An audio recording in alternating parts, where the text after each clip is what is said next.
On this date in 1915, when our forefathers landed on Gallipoli and went through just that terrible campaign, and they fought for their country, they fought for their mates that were beside them, and they fought for us to have the freedoms that we have.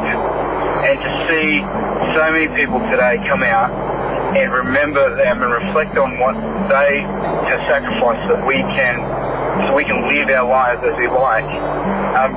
It's just one of those days that the hair on the back of your neck rises up, you get goosebumps, and the weather's been spectacular. The view from Mount Mead, coupled with the flyover, it really does inspire you to do better. One of the enduring legacies of Anzac, really, that people today seem to have picked up the mantle, and it really does give me a great sense of pride to see all these young people here today. It's a sad occasion, but at the same time, it's a time when we can celebrate the courage of those that went before us and the freedoms that they've left for us. We're a nation that, when our backs are up against the wall, we stand up and we punch above our weight. We achieve things that nations our size just should not achieve. And Anzac Day is a day to notice the individuals who contribute to that, and particularly our service people. One of the highlights of the service this morning was listening to the young students from Wamuran State School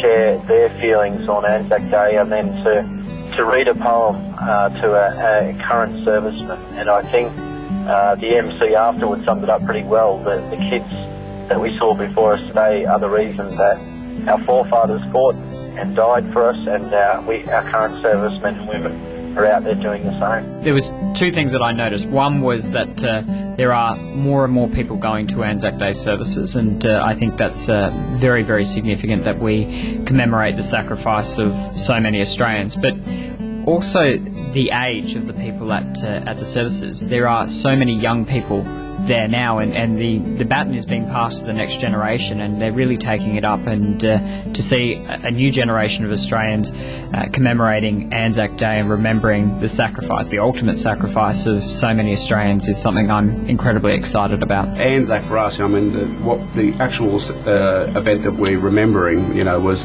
devastating in one aspect. But what it did do is it created the fabric of what Australia is about, and it is about the spirit of being an Aussie. It's mates helping mates, it's mateship, and I think that's where, as you walk along the street like I've been doing this morning, you see people with Australian flags draped over them and those sorts of things, and it is a real proud moment. People, and young people as well as the old, should really be proud of Australia and take this as an opportunity to stand up for what our beliefs are in Australia, and that is the spirit of being an Australian, an Aussie, and the mateship.